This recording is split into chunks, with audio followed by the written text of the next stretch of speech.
Good morning and happy new year to you all. तर आज सकाळी सकाळी झेप्टो केलं. खरंच हे झेप्टो ज्याने कोणी काढलं आहे ना, खरंच खूप बेनिफिशियल आहे. नाहीतर आपण असतो तर पहिले रेडी व्हा, मग तयारी करून खाली जावा आणि शॉपमध्ये जाऊन सगळं सामान परचेस करून आणा. त्यात खूप वेळ जातो. पण या झेप्टोमुळे पटापट ऑर्डर केली की घरात आपल्या होम डिलिव्हरी आपल्याला मिळते. त्यामुळे खूप रिलीफ मिळतं त्या कामातून.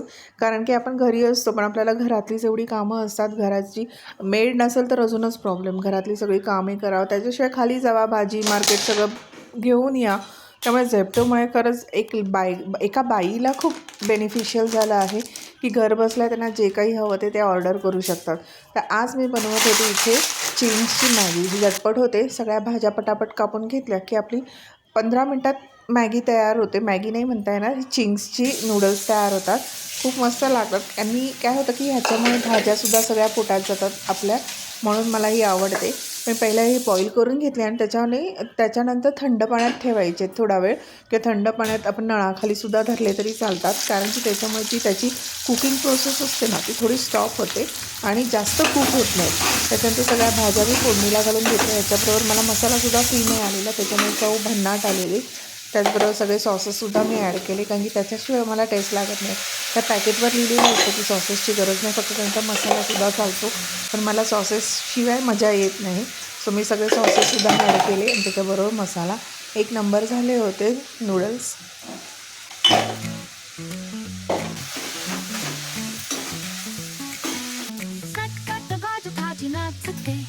चमच्याच्या तालावर डाळ सांडते, हसत हसत मसाले करून टाकते. ताटामध्ये रंग नवे दिसतात, माधुरीचं सुगंध प्रेमाने भरलेलं चविष्ट छान जीवनानं जिंकलंय सगळ्यांचं. माधुरीचं सुगंध स्वप्नातलं खरं, प्रत्येक घासात आहे जादूचा वर.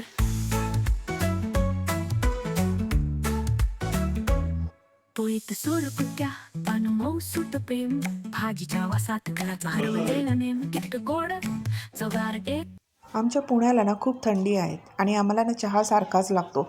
त्यामुळे नाश्ता झाला की आम्ही पहिला चहा पितो. चहा सकाळी उठल्यावर चहा असतो, नाश्ता झाल्यावर चहा असतो. असं बऱ्याचदा आमचं चहाचं रुटीन होतं. तर जेवलो वगैरे आणि त्याच्यानंतर थोडा वेळ टी व्ही पाहिला आणि त्याच्यानंतर 2:45 वाजले. माझं ट्युशन्स चालू झालं. मी मेनली मराठी सब्जेक्ट घेते आणि माझे अदर सब्जेक्टसाठी म्हणजे कसं असतं ना, आपण सुरुवात केली ना की आपोआप आपल्याला पुढे भरपूर मुलं मिळत जातात. मी मराठीपासून सुरुवात केली होती, पण आता माझ्याकडे सगळ्या विषयाचे स्टुडंट्स यायला लागले. खूप छान वाटतं. म्हणजे मला स्वतःला आता कधीतरी वाटतं की मी ही सुरुवात आधी का नाही केली. पण ठीक आहे, बेटर लेट दॅन नेवर म्हणतात. माझी ही सुरुवात खूप छान झाली आहे. माझ्याकडे भरपूर मुलं आहेत. त्यामुळे एक माझा टाईमपाससुद्धा होतो आणि माझं जे शिक्षण आहे, माझ्याकडे जे व्हॅल्यूज आहेत त्या मी मुलांनासुद्धा देऊ शकते. तर हा दुसऱ्या दिवशीचा व्हिडिओ आहे. नवीन वर्षाचा 1 जानेवारीचा व्हिडिओ आहे. सकाळी खूप छान वातावरण होतं. एवढं धुकं पडलं होतं ना, पण मला इथे कॅप्चर व्यवस्थित व्हिडिओमध्ये दिसला नाही. पण खूप छान धुकं होतं आणि त्याचबरोबर सूर्यसुद्धा उगवला होता. त्यामुळे सूर्याचा प्रकाशसुद्धा खूप छान वाटत होतं ते वातावरण बघायला. त्यामुळे बाहेरच बसून आम्ही पोहे आणि चहा एन्जॉय केलं. त्याचबरोबर ना मी कोल्ड प्रेसचं ऑइल मागवलं आहे.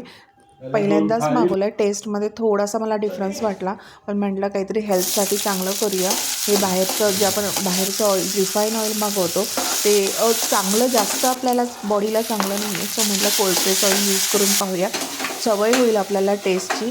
त्याचबरोबर आज मी 1 जानेवारीच्या दिवशी नवीन काही प्रोडक्ट्स मागवले होते. जसं की आपला रोटी तवा आणि डोसा तवा. डोसा तवा आहे तो मी ग्रॅनाईटचा मागवला होता. खूप छान आहे क्वालिटी त्याची, खूप हेवी आहे. आणि त्याचबरोबर कास्ट आयर्नचा मी रोटी तवा मागवला होता. कारण की आता म्हटलं हेल्थमध्ये बदल केलेच पाहिजे. वॉकिंग आहे, मेडिटेशन आहे, त्याचबरोबर आपल्या डाएटकडे सुद्धा लक्ष देणं खूप गरजेचं आहे. दुपार मी बनवली होती मिक्स व्हेज.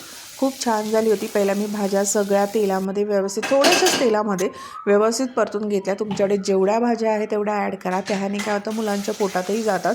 त्याचबरोबर मी इथे थोडे काजूही घातले होते, त्यामुळे काजूही पोटात गेले.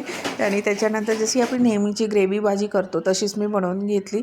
खूप मस्त झाली होती भाजी. तुम्ही नक्की ट्राय करून पहा.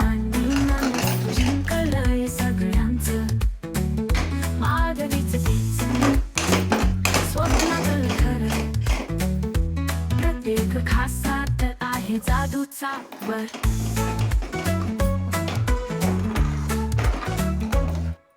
पोईत सुरकुत्या पान मौसूत प्रेम भाजीच्या वासात घराचं हरवलेलं नेम किती गोड चौगार एक गाणं स्वयंपाक घरात चालतं चमत्काराचं नाट्य माधवीचं किचन प्रेमाने भरलेलं चविष्ट क्षणाने मन जिंकलंय सगळ्यांचं माधवीचं किचन स्वप्नातलं घर प्रत्येक घासात आहे जादूचा वर आज 1 जानेवारी आहे म्हणून म्हटलं चला आज काहीतरी गोडाचं सुद्धा करूया. आता गाजराचा सीझनसुद्धा संपत आलेला होता म्हणून मी इथे गाजराचा हलवा बनवायला घेतला. यावेळेला मी गाजरे न किसता ह्याचे पीसेस करून घेतले कारण की झटपट बनवायचा होता, खूप उशीर झाला होता, परत ट्युशन्स देखील होते. त्यामुळे म्हटलं चला पटापट बनवून घेऊया. सो मी इथे पटापट कापून घेतली गाजरं आणि मस्तपैकी ती तशीच डायरेक्टली कुकरमध्ये थोड्याशा तुपामध्ये घालून मस्त 4 शिट्या घेतल्या. एक न मस्तपैकी सॉफ्ट झाली होती. काही गरज नाही आपल्याला किसत बसायची, किसत बसायला खूप वेळ जातो. आणि त्याचबरोबर मी झेप्टोवरून खवासुद्धा मागवला होता. अमूलचा खवा आहे. आधी मला माहीत नव्हतं हे झेप्टोवर खवासुद्धा मिळतो, पण त्या दिवशी मी जस्ट सर्च केलं आणि मला दिसला खूप मस्त. म्हणजे मी एवढी खुश झालेली की अरे वा खवासुद्धा मला घरी मिळाला. सो मी अशा प्रकारे हा हलवासुद्धा पटकन बनवून घेतला आणि पहिला देवाला नैवेद्य दाखवून घेतला. सगळ्यांना जेवण वाढले आणि मला ना ओटा क्लीन असेल ना की पटापट माझी कामं होतात. त्यामुळे ना मी थोडं थोडं काम झालं ना की ओटा पहिला क्लीन करून घेते. आणि कुकर थंड होईपर्यंत मी चपात्या वगैरे सुद्धा साईडला करून घेतल्या होत्या. त्यामुळे जेवण माझं पटापट झालं. आपण असं प्लॅन आउट करून जर पटापट कामं केली ना तर जेवण बनवायला खरंच वेळ लागत नाही.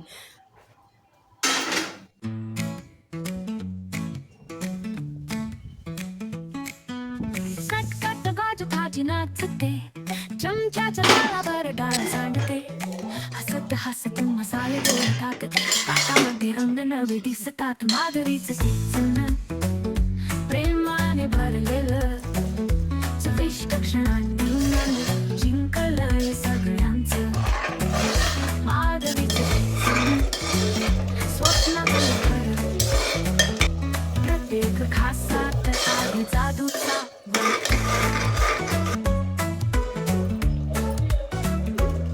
पोईत सुरकुत्या पान मौसूत प्रेम भाजीच्या वासात घराचं हरवलेलं गोड चौगार एक गाणं स्वयंपाक घरात चालतं चमत्काराचं नाट्य माधवीचं किचन प्रेमाने भरलेलं चविष्ट संध्याकाळी आम्ही गेलो होतो डीमार्टमध्ये. मला ना एक कुकर घ्यायचा होता, कधीपासून माझा पेंडिंग होता. माझा हा कुकर आहे तो खूप खराब झाला आहे. तर म्हटलं आता नवीन भांडी घेतोच आहे तर एक कुकरसुद्धा घेऊन टाकू. सो त्याच्यासाठीच गेलो होतो. पण डीमार्टमध्ये गेल्यावर ना मला शूट करायचं लक्षातच राहिलं नाही. मी डीमार्टला गेल्यावर ना सगळं विसरूनच जाते आणि बाकीच्या शॉपिंगमध्येच अडकून बसते. आपण एक सामान आणायला जातो पण गेल्यावरती भरपूर काय काय घेऊन येतो. आणि त्याचबरोबर हा नाईट लॅम्पसुद्धा मागवला. कसा वाटला नक्की सांगा. व्हिडिओ आवडला असेल तर लाईक करा. बाय.